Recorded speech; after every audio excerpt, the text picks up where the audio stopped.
And tell me about Miss Soweto. So it's a Miss Teen Soweto. My mom forced me. Mom. But I'm sure you thanked her later. I did. Yeah. I started pageants when I was 14. Okay. And I won my first pageant, which was Miss Teen Dobsonville. And after that, I stayed a long time without going to any other pageant because for me, I'm not a title collector. I don't want to have 10 titles and just have everybody glorify me and say, oh, you're Miss this. No, for me, it's the impact. So when I won Miss Teen Soweto, I then decided to do an initiative for school uniforms, for children. And we mentored them from when they were in grade 7 in my previous primary school. Tell me about the main reason you're here. I want to talk about Acres of 76. My baby! Guys. Yes. I think God could speak better about this brand more than myself because he's working overtime. But so it started like so randomly. Honestly, I was just like sitting in a meeting, Global Shapers meeting. So we were talking about I asked the question. I'm like, who are you gonna vote for? I was that person, and people were very uncomfortable to tell me who they're gonna vote for. I would ask you, what's some gay, who are you gonna vote for, and ask everyone else, around the table, and they didn't want to tell me. I was like, okay, guys, maybe let's have an event. Tell me who you wanna vote for. And while I was planning the event, I just had the urge to make it bigger than just the event. And that's when Echoes of 76 was born. And it's called Echoes of 76 because we want to reincarnate the youth of the spirit of 1976. Do you think there are easier ways for like millennials, Gen Zs, to really understand the things you're talking about, like for them to identify the things that the government can't really fix, but we can fix? Do you think there's ways to identify that? There definitely is. I think getting together and not going to Mkhodu Monday. Don't kill me, guys. Funny enough, I did see it in Mkhodu Monday. That place is Monday. I saw her. That's my twin, guys. No, but being young includes that. I will not lie. I've had the best times of my lives, going out and all of that. But I think we need to meet beyond that and sit down. And even if we sit down over whatever, pajama night, games night, but let's talk about the core issues, because what I see as a problem, you might not see. And when I mention it, that might be something that you might have a solution for. And that's the only way, divided, we're definitely going to not conquer, but united, we will conquer. So it's us uniting, despite the political party you're from, despite of who you think you are. I think that's the other problem, because we have a lot of individualism.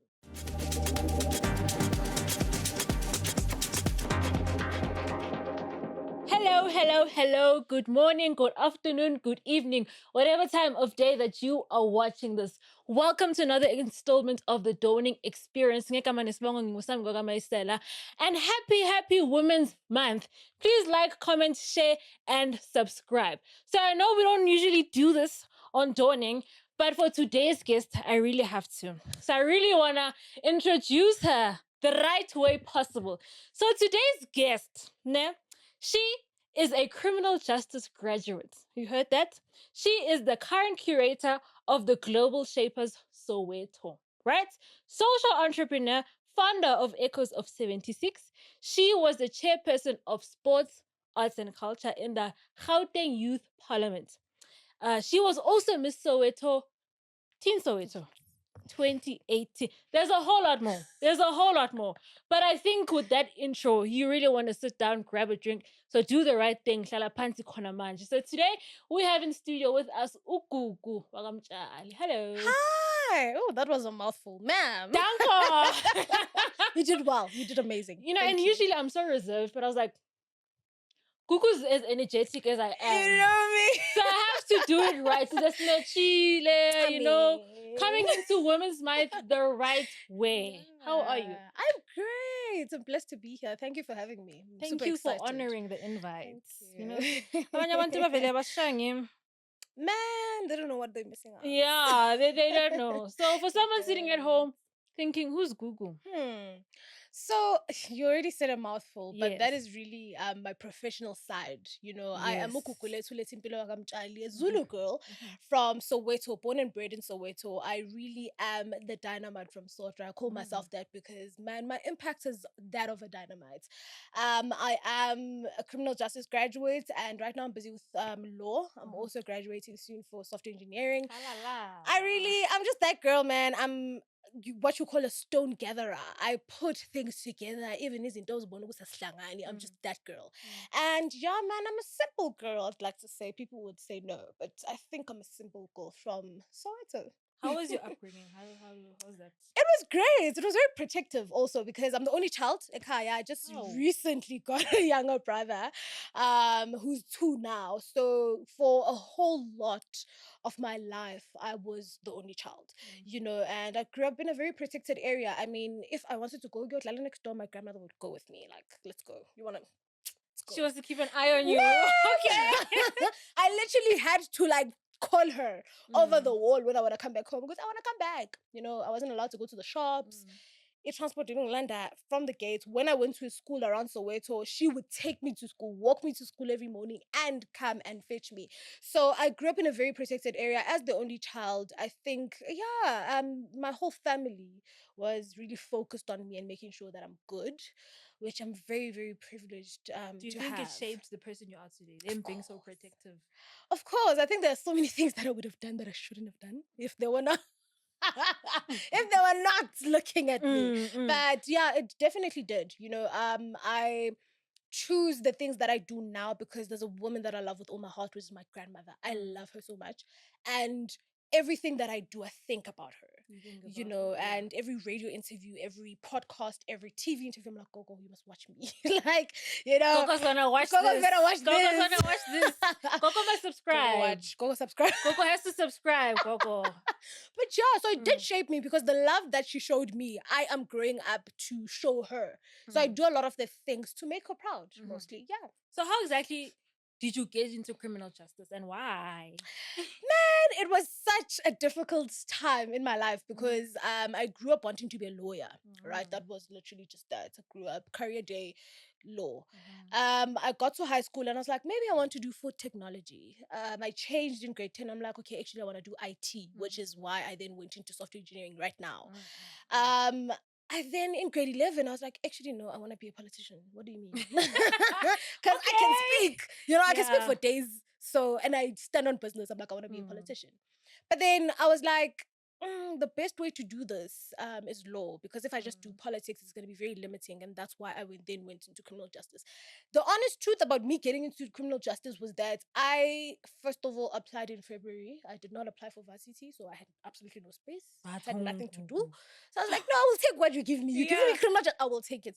So that's what happened. And I did that. And yeah, so here I am. It's been a roller coaster for you. It is, especially academically, because I think only now I'm seeing everything come together. I said in grade 10 I wanted to do IT. I am in that field.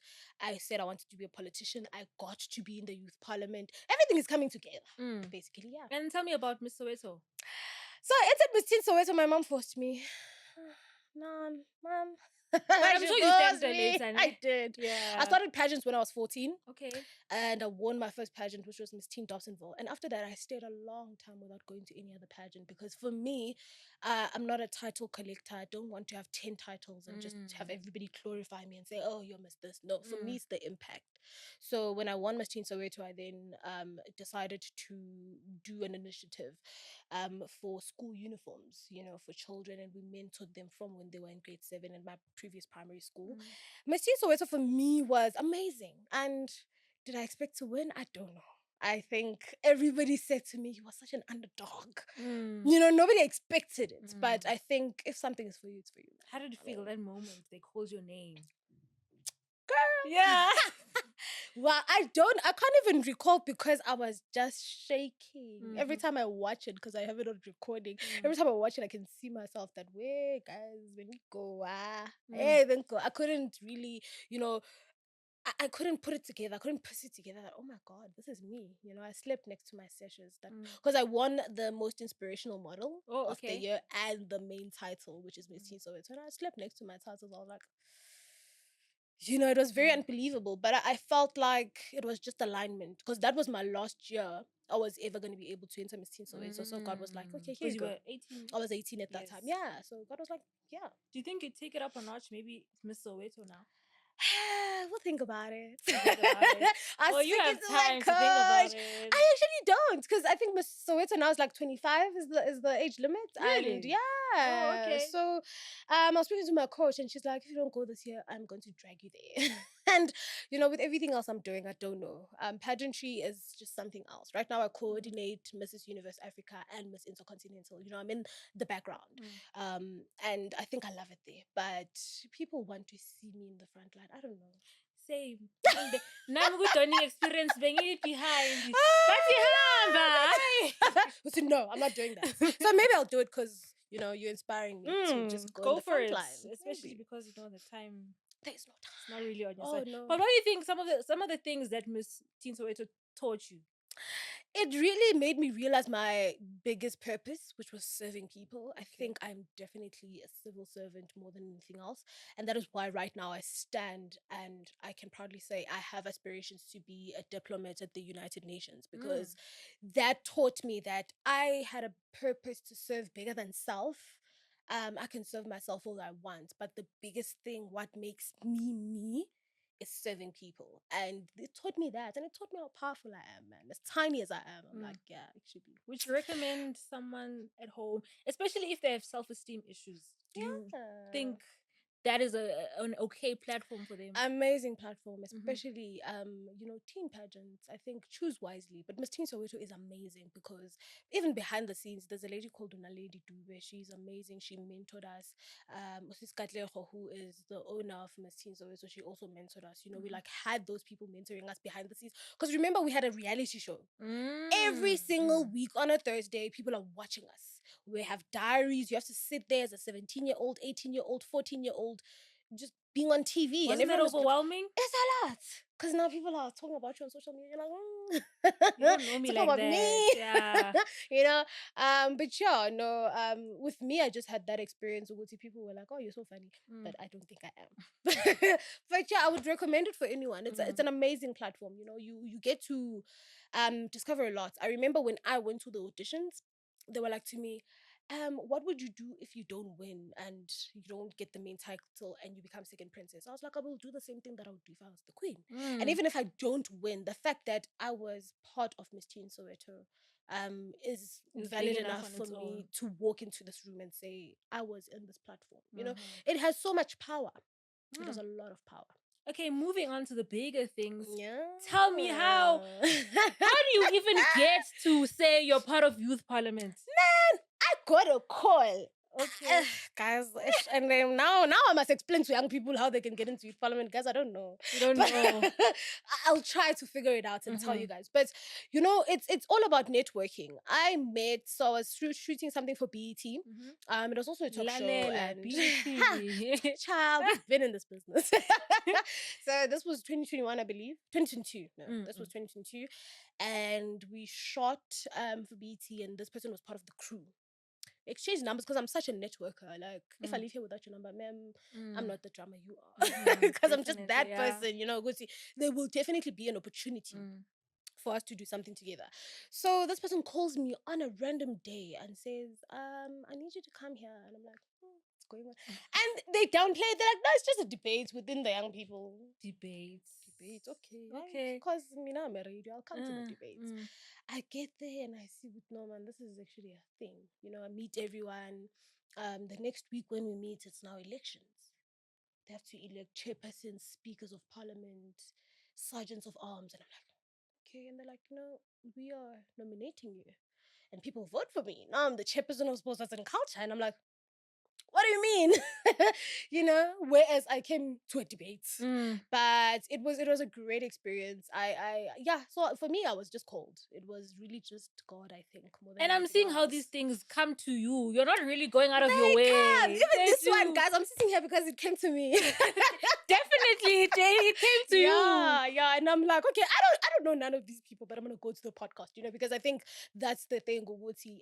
For me, I put my brand out there, and social media makes me very anxious, but I put my brand out there for such reasons. I'll tell you why it came to you. Ne? Yeah. It's because I've been seeing like the interviews you were doing, especially the one, I think it was on ENCA, right? Yeah, yes. I was on Newsroom Africa. Yes, and I think another one on radio. Yes, but I was like to myself, I think I missed the one on radio. Yeah. And I thought to myself, what about the people that missed izinto zikaGugu? That, yeah. So this is going to remain, for people who feel like, I didn't get to hear Gugu share her thoughts and opinions on this and this and this and this. This is something that's going to remain. Yeah, I love that. It's okay, if you do want to hear me talk about just go on. this and this and this. Yeah, I love that about podcasts. So talking about your youth parliament, you're I feel like that about myself too. Yeah, like I'm like, wow, girl. What were the key things that were like that you had to really focus on? The biggest thing that I did in youth parliament was research. And for me, it was such a challenge because I'm not a sporty person. I'm not an arts and culture person. I am more of your politics and your coding and, those formal things. Now I was faced with the challenge of heading a team that had to research about sports, arts and culture within the different communities within Gauteng. And that was the biggest thing now. That, okay, I need to find out abantu abasha, what do they want? What's wrong with the sporting facilities and the arts and the culture? So that was the main task. And the other big one was actually having to present in front of so many young people in parliament. And just having to speak, and speak political jargon, because you cannot say, honorable.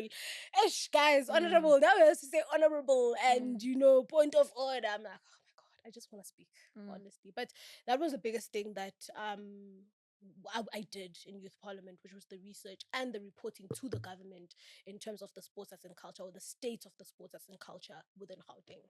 Do you think you can go for like Gaten McKenzie's job now? Gaten! He's my not love. safe. I've been saying, I sent that to my partner. I saw a video of Gaten saying, no, spinning is not a crime. I'm like, to my partner, you know what?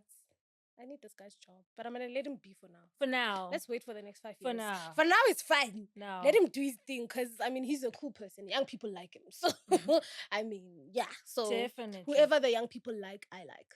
Definitely. Yeah. So tell me about the main reason you're here. I want to talk about Acres of 76. My baby! Guys. Yes. I think God could speak better about this brand more than myself because he's working overtime. But, so... It started like so randomly. Honestly, I was just like sitting in a meeting, Global Shapers meeting. So we were talking about I asked the question. I'm like, who are you gonna vote for? I was that person, and people were very uncomfortable to tell me who they're gonna vote for. I would ask you, what's up, who are you gonna vote for, and ask everyone else, around the table, and they didn't want to tell me. I was like, okay, guys, maybe let's have an event. Tell me who you wanna vote for. And while I was planning the event, I just had the urge to make it bigger than just the event. And that's when Echoes of 76 was born. And it's called Echoes of 76 because we want to reincarnate the youth of the spirit of 1976. That's our tagline, the youth of 1976 reincarnated. The first element of this is the fact that the youth of 1976, they met on the 13th of June, 1976. And they did the uprising on the 16th of June. And that is my character, Samke. If you know Gugulethu, you know who Gugulethu doesn't like planning, guys. I'm not going to spend the whole year planning something that I want to do. If I want to do it, next week it's me and that thing is big and I'm doing it. So I saw a lot of myself in that they didn't take much time to plan. And because they had their own reasons, it was okay, the police might find them, the apartheid government might, just send them to jail because of that. But for me, it's just the character that I have. So I saw a lot of myself in that, and I was like, okay, this is it. I want to reincarnate their spirits because the Soweto uprising was the biggest movement in the apartheid times that actually made people aware of what was happening in South Africa. And I was like, that's it.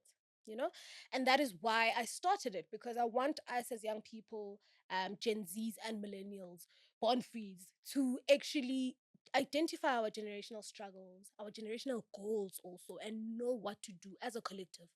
Despite the diverse nature of politics do not matter at Echoes of 76. I might vote for whatever, she votes for whatever, you vote for whatever. But at the end of the day, when we get into a boardroom and we're speaking matters of the young people, we speak matters of the young people. Doesn't matter where you come from. So yeah, that's really And do you see how relevant you being Minister of I Sports mean, Arts, and guys, come on, give me the the position. relevance now is coming through with you starting Yeah. Echoes of 76. Yeah. And did that help you identify the things that you needed to identify, the things you're mentioning now? Yeah. I think definitely, because I got to work with amazing people. I still do, even the person I'm with today. But yeah, so she's one of the people who then adds so much value to the brand because she's very opinionated. She herself is a politician. And there's so many different people from different industries. And that then helps you realize that no, man, actually the problem is something that is not going to be fixed by the government.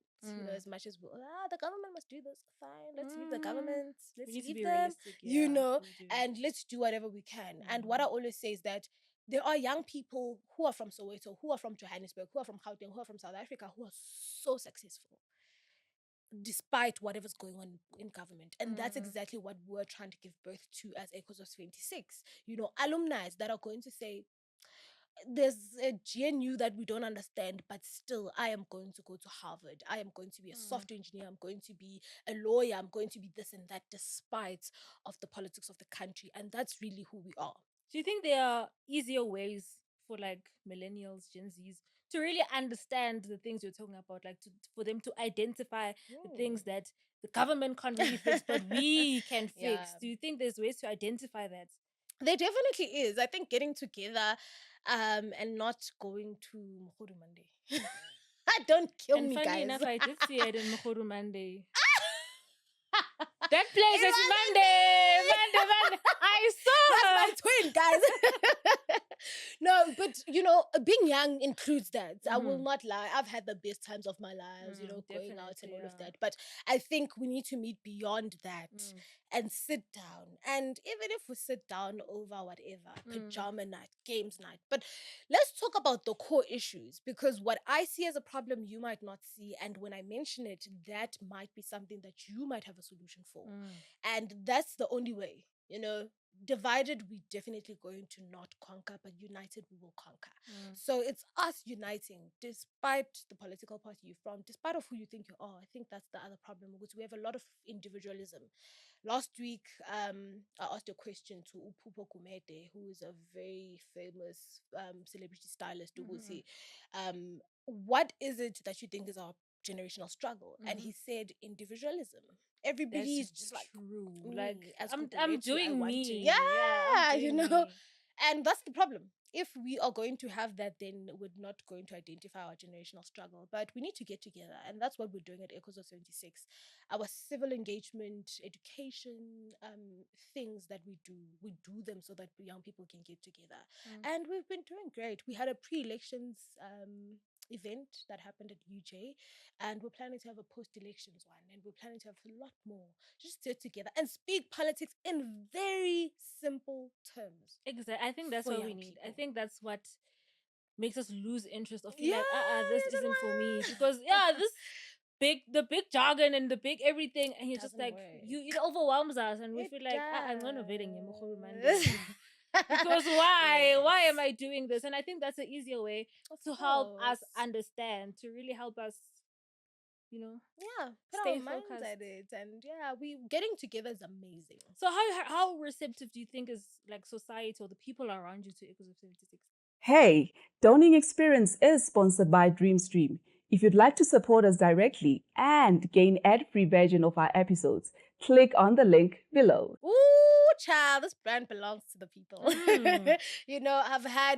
I was even saying, because now we're planning something that we're going to call a Tech Triumph, which is a spelling bee, and it's going to happen in September. Spelling bee, an essay competition and a debate competition for schools around Soweto. And trust me, I have so many people who are like, I want to be part of that. I want to be part of that. I want to be part of that. And people are very receptive. I always say that even with the interviews that I have, the interview from Newsroom Africa was plugged by the lady I told you about earlier, who's the owner of Miss Teen Soweto. SAFM, I was just called by the Seth Mazibuko Foundation to come through. Other interviews, Soweto TV also, they were like, oh, come through, So I think people love the brand. And I saw that when I went to the Mail and Guardian Young 200 events, and people were like, oh, Echoes of 76, that's my name now. So people love the brand. I think I love the fact that they see the vision and beyond me. So I know that I can safely step away from the brand and just still be operational and still work. And that's what I absolutely love. It's not solely dependent. It's not a Gugulethu thing. Echoes of 76 is Echoes of 76. It's not a Gugulethu thing. For the people. It is for the people and by the people, because so many people are contributing to this brand immensely. But what difficulties have you had, like, forming Echoes of 76? I think figuring out how to not make it a political thing, because it's very difficult sitting down and speaking about the issues of the country without being political, especially when you mention 76. You understand? Yeah. And they looked at the logo, they're like, you guys are like but I think it's been very difficult to just figure out, how do I not make this political? How do I make sure that we stay non-partisan? How do I make sure that we align with the United Nations? Because that's where we draw most of our inspirations. We actually focus on some of the sustainable goals, which is no poverty, quality education, equality, to reduce inequalities in the world and stuff like that. So it was just very difficult, because as a person who does have a political background, been in youth parliament, it's so easy to turn it into a political thing. And political parties actually approaching us and saying, oh, I want to work with you. And I'm like, I'll think about that. You don't want that attachment. No, it's very tricky. If they were genuine. I think also because elections were coming up and they were seeing an opportunity to lure in young people. The young people, exactly. Not here. That's true. Come up to because us. I'm sure they don't text you. They don't... A few do, Shem. I won't lie. They're still around, but some don't. Because I think I spoke to a few new members of parliament of the National Assembly, and they're still very keen. And I think most importantly, I need to identify, this is excitement. You just became a member of parliament. Let's see the actual project happening. You're telling me you want to do 1, 2, 3 with Echoes of 76, fine. But let's see you actually, bring that to life. Or you're just excited, maybe. Let's see if they'll have those intentions in a year's time. Exactly. Yeah. 5 years is a long time. That's actually true. So and what are some of your highest highs as Echoes of 76? I think our highest highs was definitely the pre-elections event. That was a moment that shaped us a lot. And I think also just the different people that we get to work with. The highest high I'm going to mention today, because there's more coming, but I'll announce it after. The highest high was actually getting to meet Seth Mazibuko. So Seth Mazibuko was the chairperson of the student command that actually planned the uprising in 1976, the Soweto uprising. So he was the deputy chairperson of that organization. He even went to Robben Island. He was actually arrested for some years, and meeting him, we even found out that we have the same surname. So his dad's surname is the same as my dad's surname. His mom's surname is the same as my mom's surname. So it was just a crazy situation.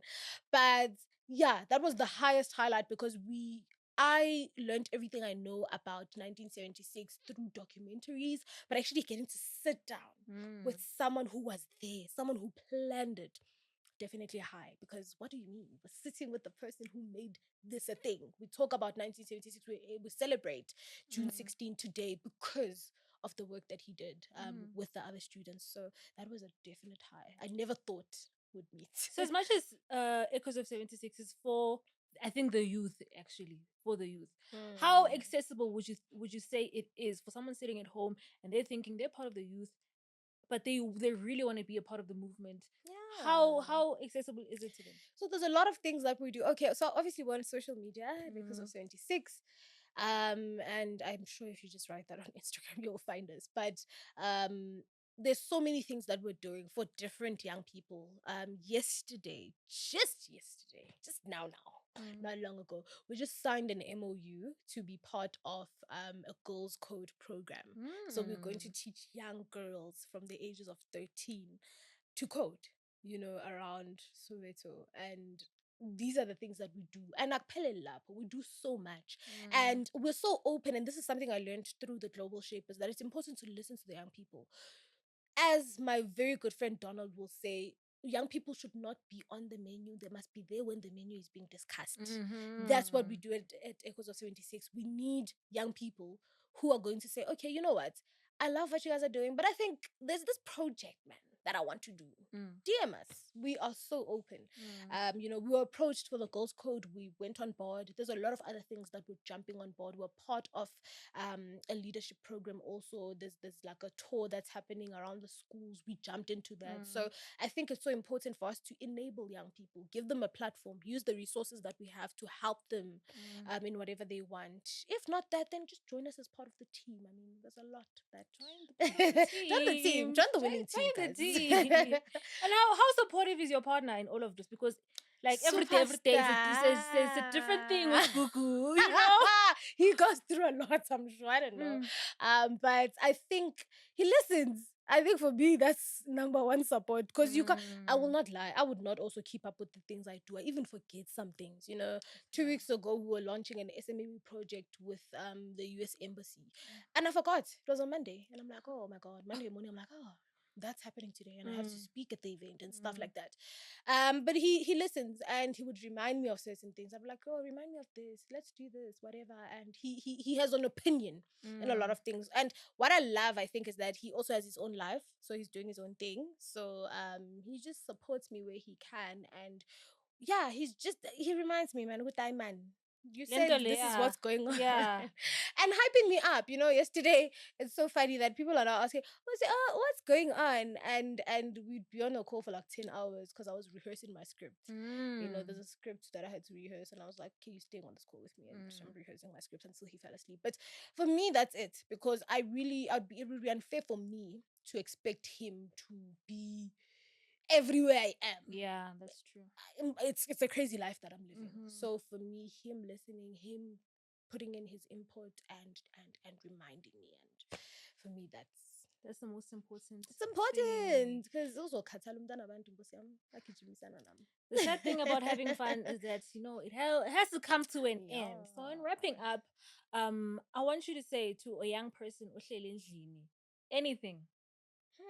Anything. That's a difficult one because there's so many things that I wish other people would have told me as a young person. But I think the first thing is that, and I said this on SAFM, is that as a young person, if you have a vision, there's so many things that a vision is going to save you from. Okay. Because for me, for example, I'm just going to make a very vague example and be very honest. I've always had the dream of being a Miss South Africa. And Miss South Africa has certain prerequisites or requirements. They've lightened them now, but you couldn't have a child, you couldn't be married, you had to be a certain weight and stuff like that. You can't have tattoos. Those things shaped who I am today. Right? I don't have a child, I'm not married, I don't have tattoos and all of that. I've kept my weight a certain way because of that. So a vision and a dream is going to shape who you are today. It's not for tomorrow, it's for today. Right? You seeing yourself wherever you want to be will then guide you today on what to do today. And it goes back to this whole saying of live how you want to live when you're a millionaire, whatever the case is, or do the things that you would do then. So that's what I want to say, that identify your dream, know it very well. I've been holding on to my dream of becoming Miss South Africa for so long that it has shaped me. I know that I'm not going to do certain things. I know that I'm not going to go to Mukhodu Monday and stand on top of the table and dance, because I know that the day I decide to enter Miss South Africa, someone on the internet is going to bring back that video. It never forgets. They don't forget. So it shaped me in so many ways. And mind you, Ukuti, that dream is now not the only thing that I'm benefiting from all these things that I chose not to do and to do, right? That one dream shaped who I am, and that one dream shaped everything else that I do around me, because people take me seriously because of who I am. I chose to study, to read a lot so I can speak so well, because I'm like, I want to be Miss South Africa. So, but do you think being a Christian as well has shaped the person you are? Definitely, you child, everything. I think it's just that when you are in such spaces, it's very difficult to now speak about religion, because I went to a school where there were Jewish people, there were Muslim people, so I learned to respect people. We talk about God, but you now have to be like, hey, I'm not going to talk about Jesus because I don't know how you feel about that. But definitely, God is everything to me, and I thank my mom for that. My mom would be like, church, my girl. I started playing drums at church. I was part of the worship team, and that also taught me responsibility. But I always say, and I will always say, up until the end of time, that God is the CEO of Echoes of 76. Because I remember sitting down and saying, God, who am I gonna work with? I don't know. Like, should I DM people? Should I get people interviews? And God was like, sit down. That's not your job. And Calm everything down. is coming together. It came on together its itself. own. You do see fella, guys. I'm steady chilling. Oh, how great is that? So yeah, So, no, but God helped me a lot. Future plans or goals, maybe 5-year plan, not even 5-year, 2 Yeah. years or whatever, but future plans for Echoes of 76. So the one thing we want to do, we want to definitely enhance the quality of education in South Africa, and there's a lot of things that we're working on. That might take time, but we're definitely looking at enhancing the quality of education. And one day I know that we'll be on whichever media platform saying we have done this, and this has helped so many young people in increasing the quality of education, because that's what's important. I've seen how, for me, just speaking well has opened so many doors for me. Yeah. And being able to express myself in different ways has opened doors for me. So I want that for people around me, young people around me. That's what we want, to increase the quality of education. Maybe we'll have because you never know, maybe we'll have an academy. Maybe in a year or two you guys will be enrolling to come study with us. You never know. So it's all up to God at this point, but that's what we're looking at. As long as it exists for now. That's all Yes. we need to know. So how do people get in touch with you and Echoes of 76? Me. So you can definitely I'm such a DM person. I know my DMs are my DMs, but and she answers DMs. I do. She I'm a does. nice person, Claire. Yo, I think it's serious, but I'm not that person. I'm very nice. But this is Gugulethu on Instagram. You can definitely drop us a DM. You can also send us a DM on Echoes of 76, echoes of 76 at gmail.com if you want to email us, if you want to be formal about it. But we do go to quite a lot of events, so you'll probably see us somewhere, somehow. Anything that has to do with young people, we're there. But please do, if there's something that you want to do and you're like, I can't do this on my own, we're more than happy to be partners. Oh, that is great. Thank you so much for joining us, Gugu. It's been lovely having you here. We could go on the whole day, actually, but because of time, time flies when you're definitely having fun. But thank you, Gugu. Thank you to you at home sitting there watching Dawning Experience. Do not forget to like, comment, share, subscribe. Yeah. Subscribe. Most importantly, share the link. Share that link. And leave a comment, maybe even for Gugu, not for us. Maybe you want to just speak about Google or speak whatever, you are definitely free to do so. Do not forget to also follow us on Instagram. We are Dawning Experience. And for email inquiries, it's dawningexperiencepodcast@gmail.com. But for now, we have to love and leave you and Sizonbona ngelinye iviki or something like that.